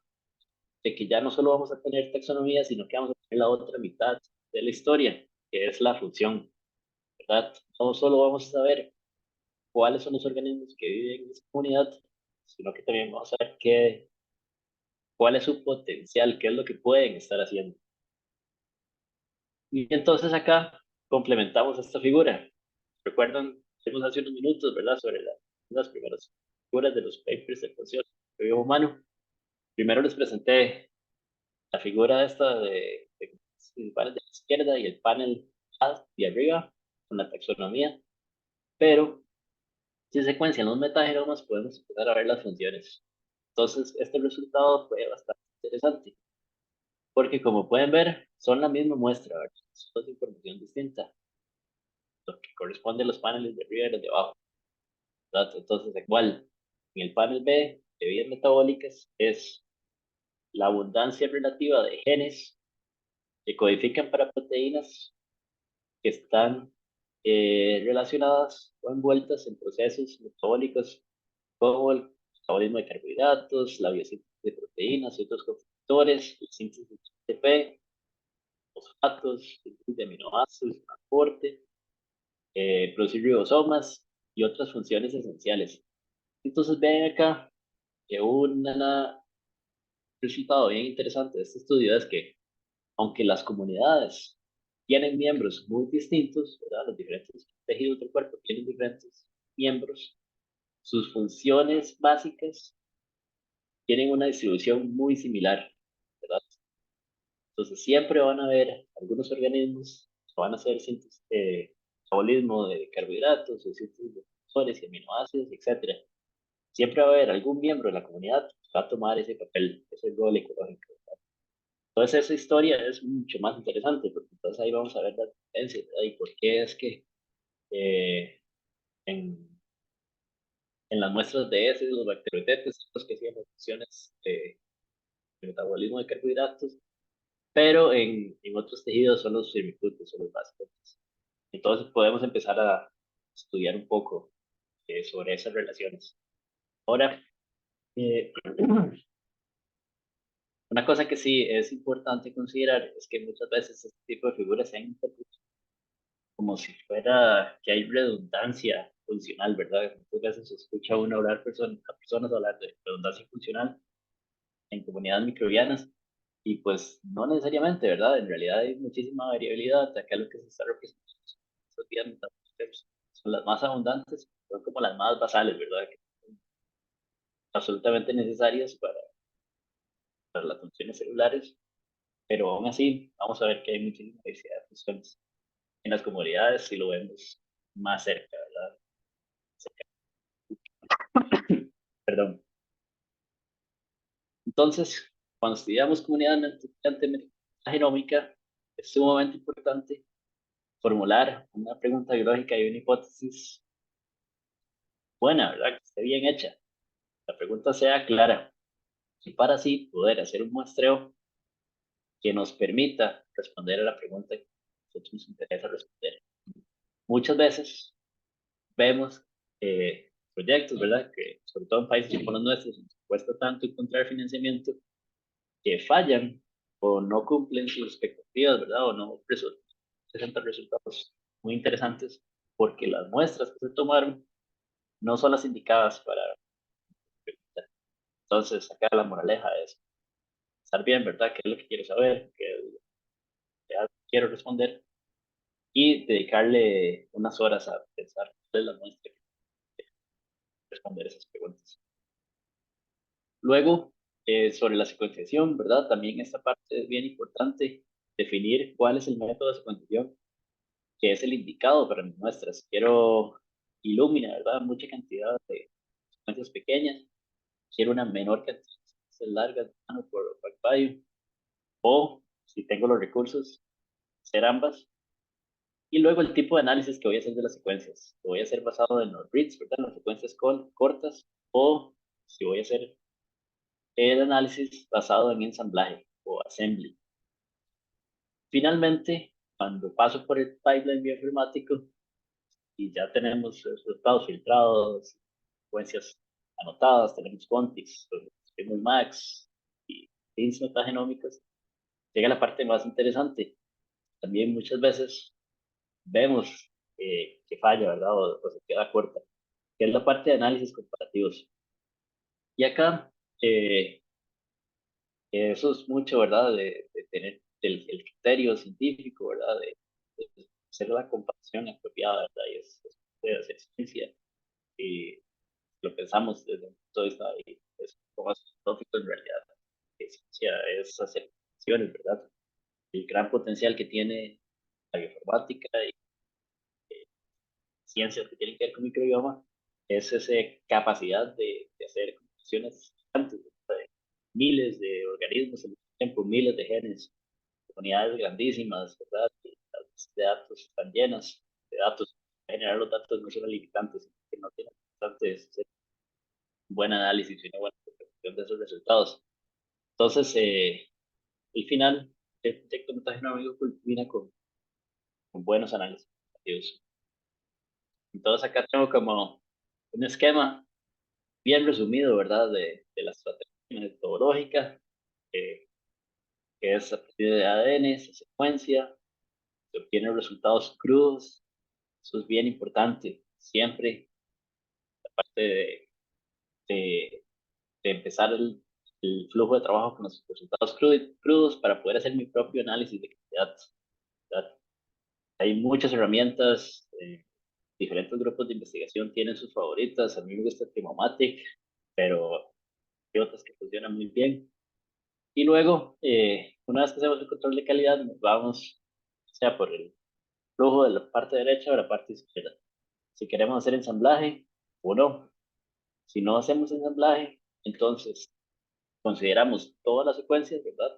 Muchas veces son millones de secuencias, 300 pares de bases y las producimos a partir de Illumina. Y lo que hacemos con esos reads es anotarlas contra las diferentes bases de datos taxonómicas y funcionales. Entonces, ¿cuál es la gran limitante de la anotación de los reads, digamos, de no ser ensamblaje?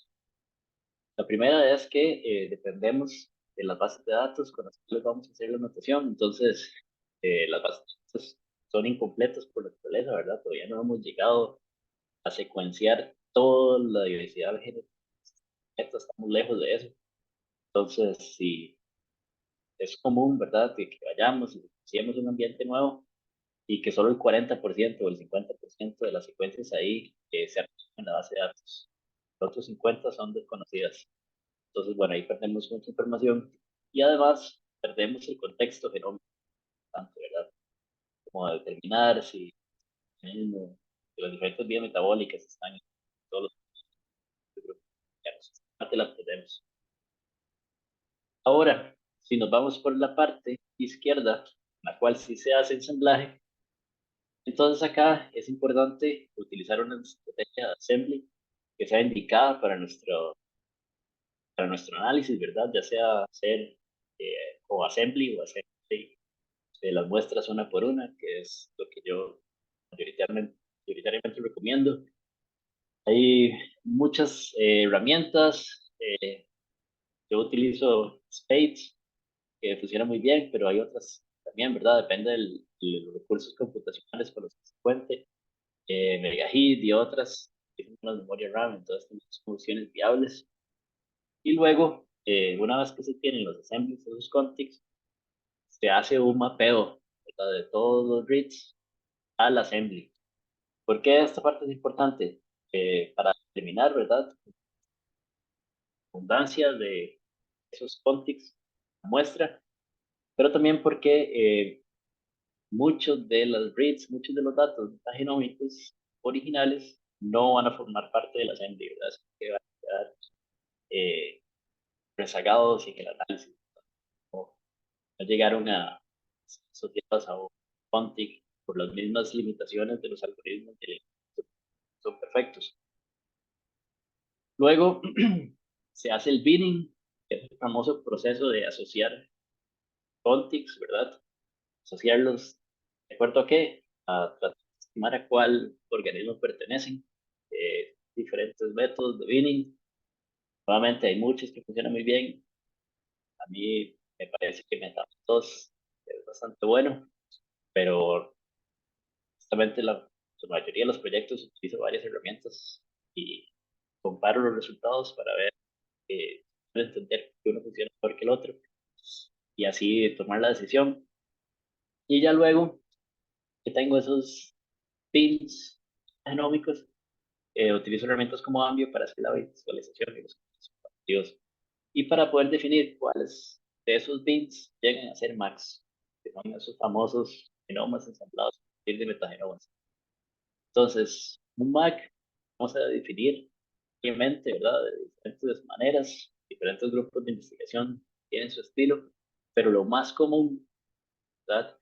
Y lo que más vemos en los papers es que las personas definan un MAC como un conjunto de contextos metagenómicos que probablemente pertenecen a un organismo en el cual se encuentra más del 70% de los genes core de una copia, que es al menos una megabase en longitud y que tiene un porcentaje de redundancia menor al 7%. Y redundancia significa que hay múltiples copias de esos genes que solo deberían estar. Pues, es una medida de qué tanto material extra tenemos, ¿verdad? En ese conjunto de contextos. Eso es sumamente importante considerar.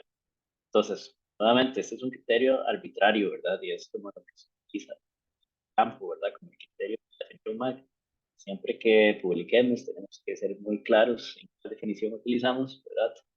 Y existen herramientas como Checkm y Checkm2 que nos van a permitir evaluar la calidad de los MACs y definirlo, ¿verdad? Después hay otros herramientas como PBPK que se utilizan para asignar taxonomía, pero nuevamente no quiero entrar hoy en detalles demasiado técnicos porque creo que hay otros talleres y hay otros.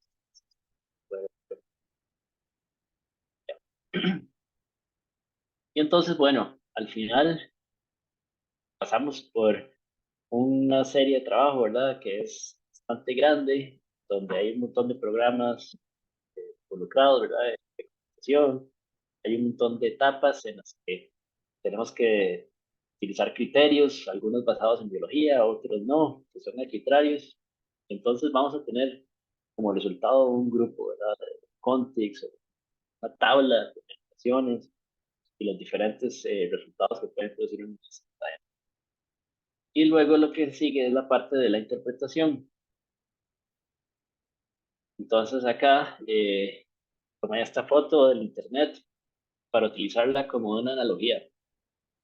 Y es que cuando hacemos la genómica de una muestra, lo que hacemos es tomar una fotografía en el tiempo de una comunidad, ¿verdad? Entonces, por ejemplo, en esta foto, ven que hay una persona saltando y, y ok, eso está muy bien, vean que es muy valioso. Solo al interpretar esta foto podemos obtener mucha información de lo que está sucediendo ahí. Sabemos que probablemente está en París, ¿verdad? Porque vemos la torre, atrás. Sabemos que es una persona que puede saltar, ¿verdad? Entonces podemos decir algo sobre sus habilidades físicas por el gran salto que está pegando. Parece que está lloviendo, ¿verdad? Hay otros miembros de esa comunidad que también lo están viendo, que no están saltando necesariamente en ese momento, pero entonces entra la parte de las limitaciones, ¿verdad?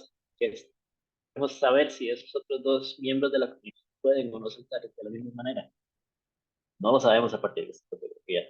Aparte de la fotografía, no nos dice nada con respecto a los colores, ¿verdad? En blanco y negro. Tampoco nos dice realmente, ¿verdad? Lo que pasó antes o después, si todos estaban felices, dieron, están en conflicto, ¿verdad? Hay una competencia entre ellos dos, ¿verdad? Es el que salta más alto. Eso no lo podemos saber a partir de esta fotografía.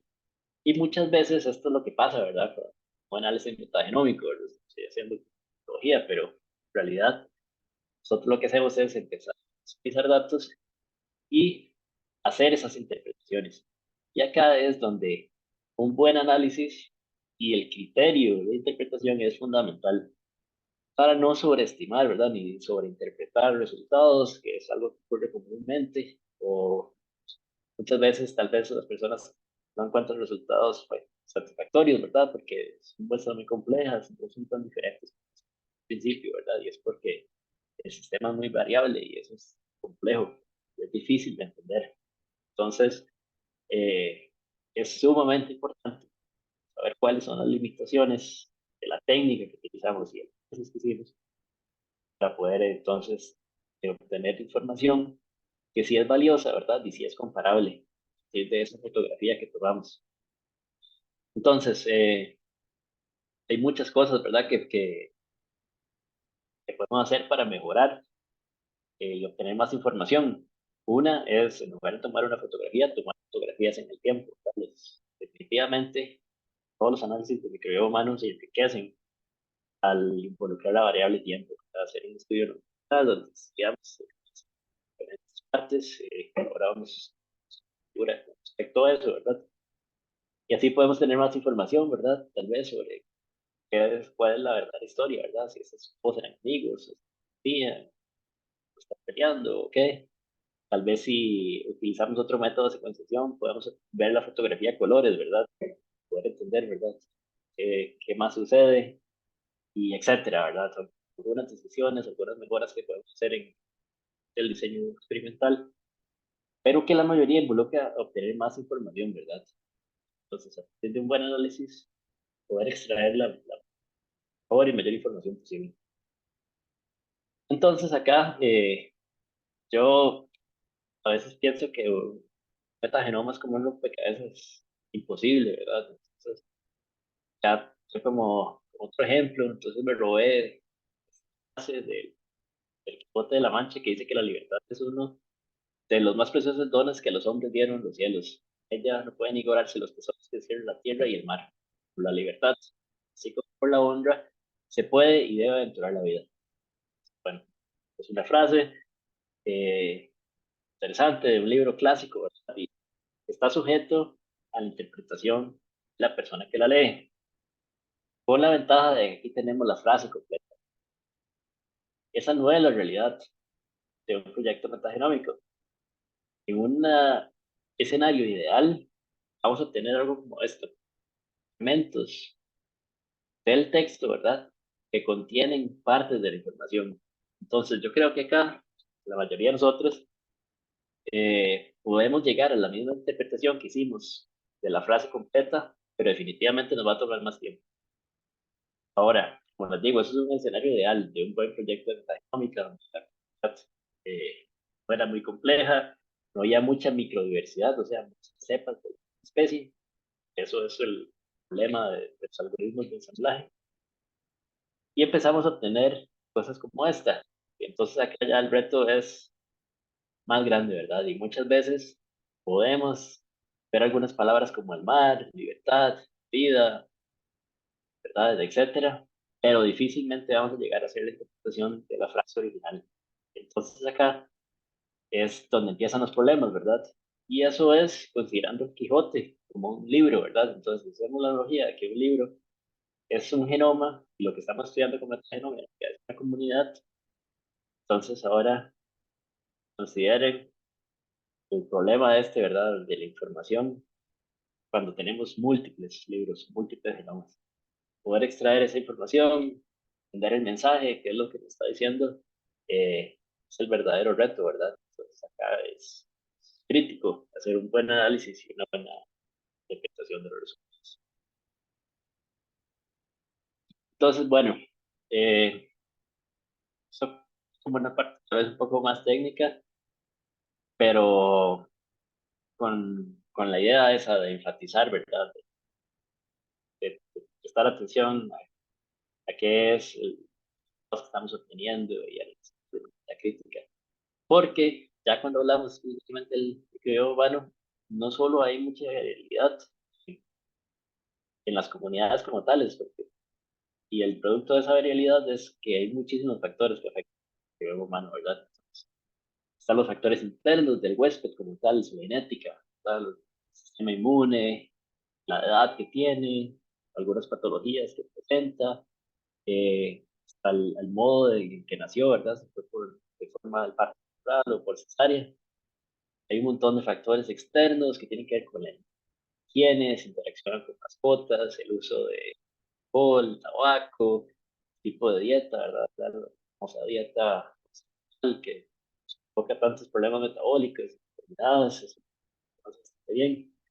El uso de antibióticos, ¿verdad? Que la frecuencia en el uso de antibióticos definitivamente puede cambiar la trayectoria de un microbioma de manera definitiva. Y algunos otros que son positivos, ¿verdad? Como ejercicio físico. Pero es una gran cantidad de factores que también deben ser considerados a la hora de interpretar los resultados. ¿Por qué?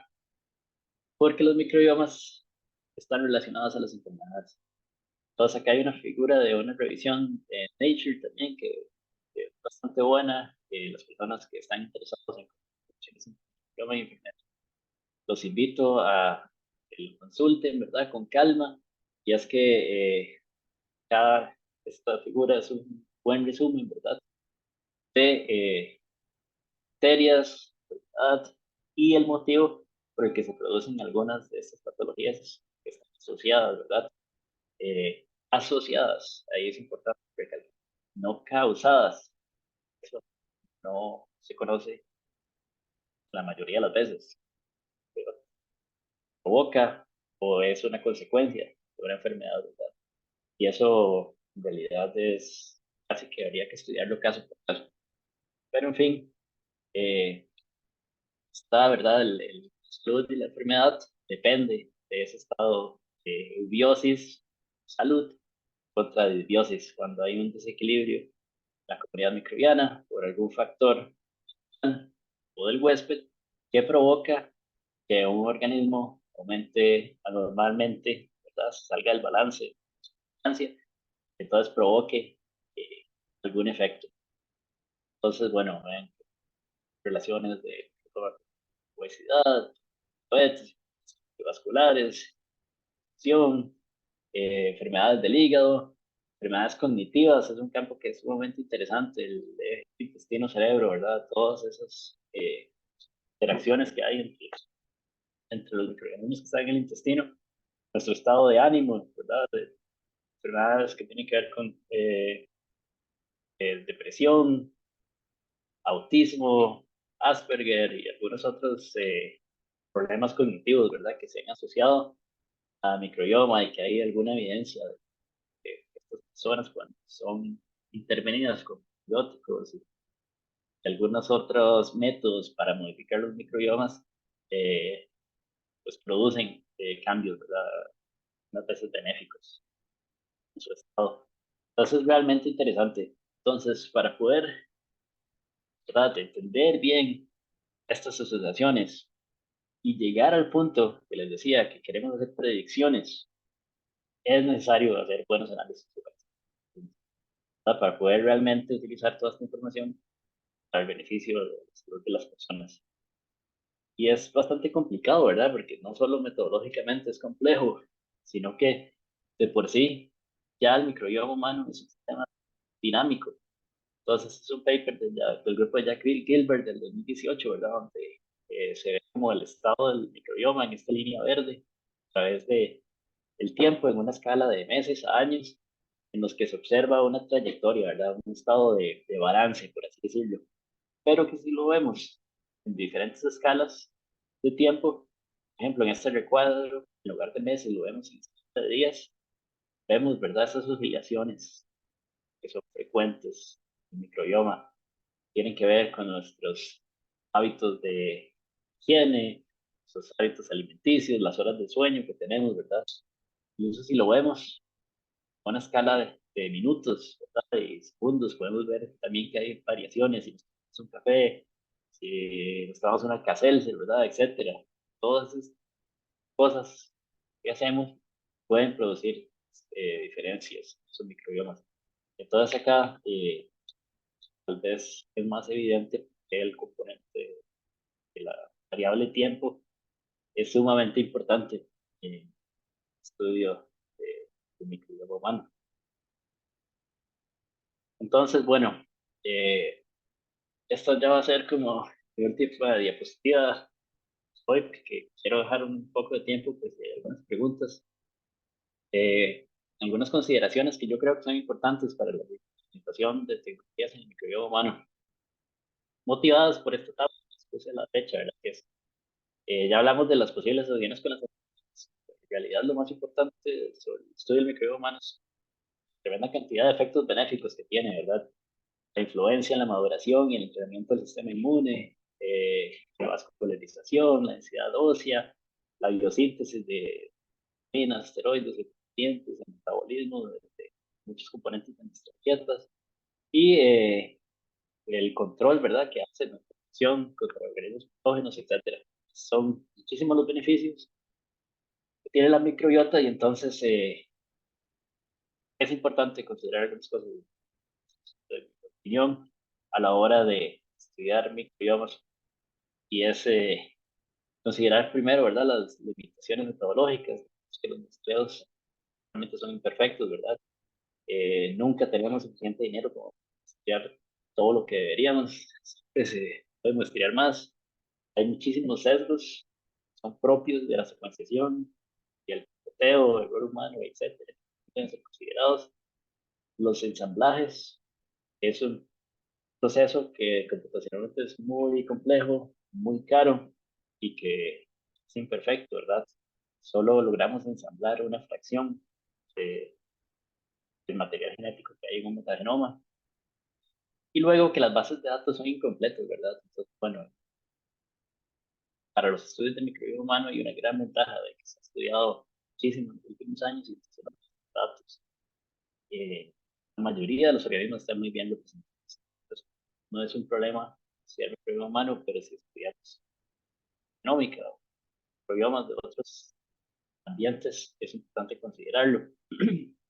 Luego, en la parte ya como más clínica de humano, eh, siempre en consideración cuáles son las necesidades de la persona o el paciente, ¿verdad? Idealmente, se hace estudio de microbioma no es de una persona que ya está bien, es para promover su salud, ¿verdad? Y su bienestar y poder controlarlo. Entonces, ¿cuál es la necesidad que tiene la persona?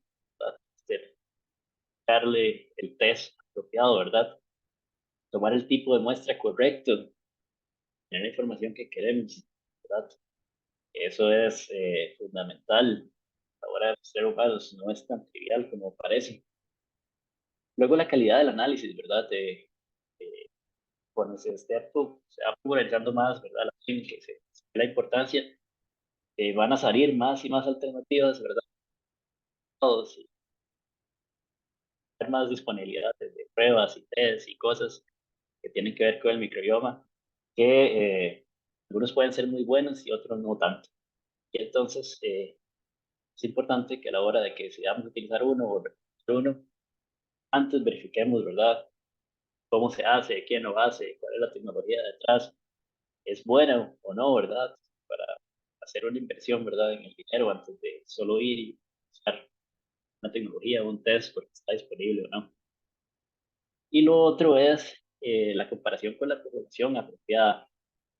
Tristemente, eh, nuestro grupo étnico, ¿verdad? Los latinos, estamos poco representados en las bases de datos, ¿verdad? De los humanos, la mayoría de lo que se conoce de H poblaciones de regiones del primer mundo, ¿verdad? De caucásicos, blancos, asiáticos, ¿verdad?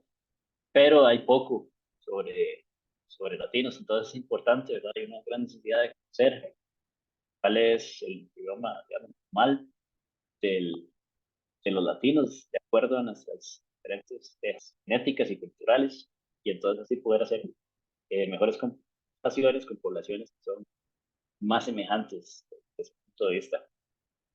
Y lo otro es la evolución en el tiempo, ¿verdad? Que es vital. Si hay oportunidad, ¿verdad? Eh, lo ideal sería controlar en el tiempo, de alguna manera. Pues, si alguien quiere entender cómo el uso de probióticos afecta o no algún estado de salud, lo ideal sería que se haga su prueba de microbioma el tiempo, ¿verdad? Y no solo que se tome una foto, puede estar influenciada por muchísimos factores como acabamos de revisar, sino que más bien controlar, ¿verdad?, el tiempo y ver un efecto del uso prolongado de esto.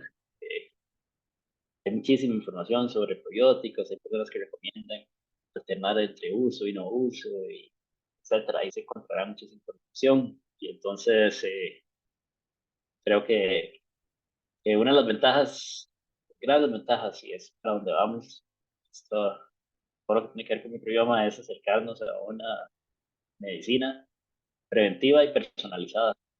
Y eso va a ser posible con el monitoreo de, digamos, los avances, obviamente, que la salud es buena, pero va a ser facilitado por, por poder estudiar y monitorear la evolución con los microbiomas y los efectos de las diferentes interacciones que hagamos en ella. Entonces, ya casi se nos acaba el tiempo. Voy a dejar de presentar cosas acá. Eh, Dejo mi correo electrónico por si alguno quiere hacerme alguna pregunta en algún momento, si quiere colaborar en el proyecto, que les puedo ayudar, si quiere discutir sobre tests que existen disponibles y kits y métodos, les dejo mi correo, podemos tal vez discutirlo. No sé si hay preguntas en el chat, lo voy a revisar. Sí, hay un par de preguntas. A ver,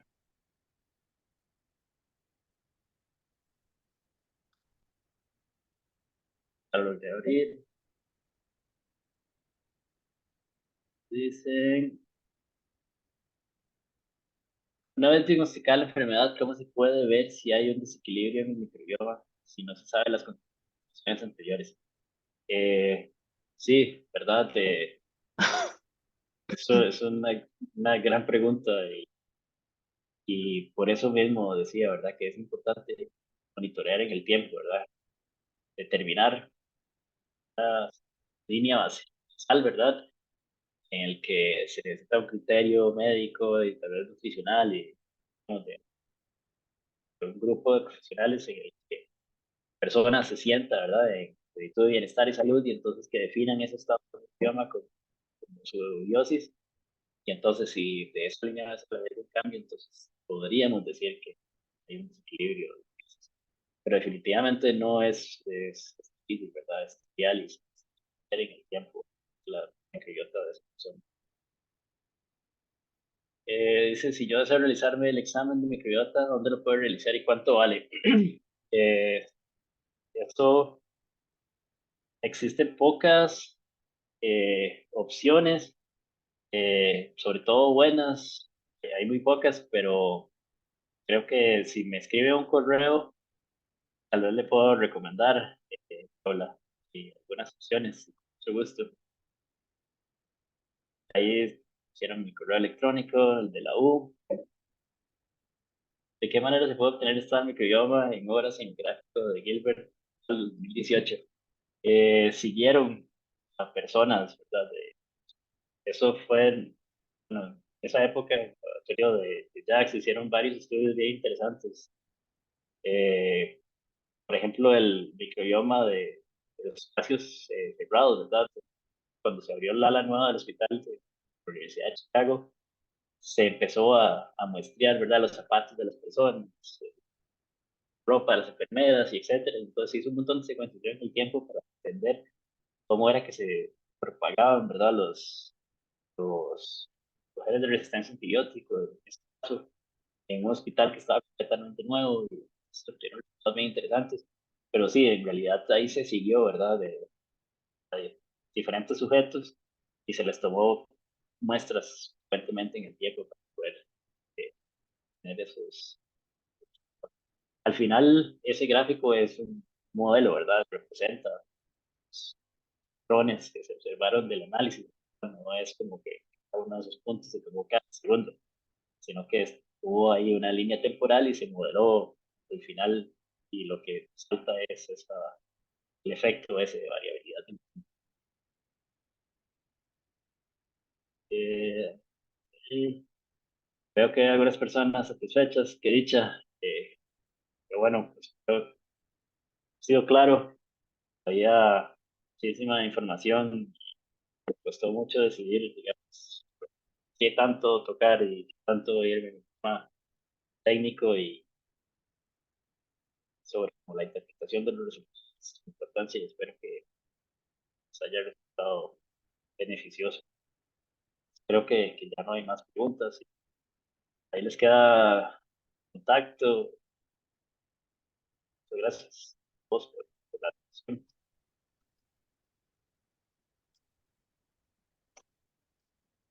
Pues muchas gracias, Gabriel. Fue realmente una exposición muy intensa. Yo creo que así es Sí, este sí, tema. Y bueno, la verdad es que este es un constante proceso de aprendizaje. Definitivamente vamos a tener más cursos de este tipo, cada vez profundizando más en los conceptos, en las ideas, en los hallazgos. Y bueno, esperamos que la próxima semana con la exposición de los médicos veamos algo un poco más eh, aplicable a los conocimientos que hoy en día existen sobre la enfermedad, las enfermedades y la relación al microbiota, más bien al revés, realmente. Y bueno, están todos bienvenidos a participar la próxima vez. Que pasen una muy buena noche y nos estamos viendo. Recuerden llenar el formulario de asistencia.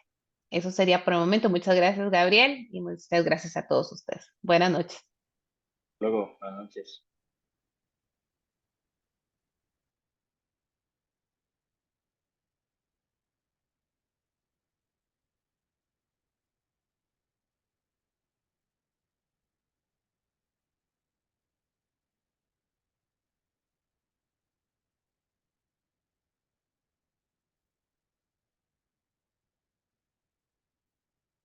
Pues, se fue. Ajá, se quedaron 8 días viendo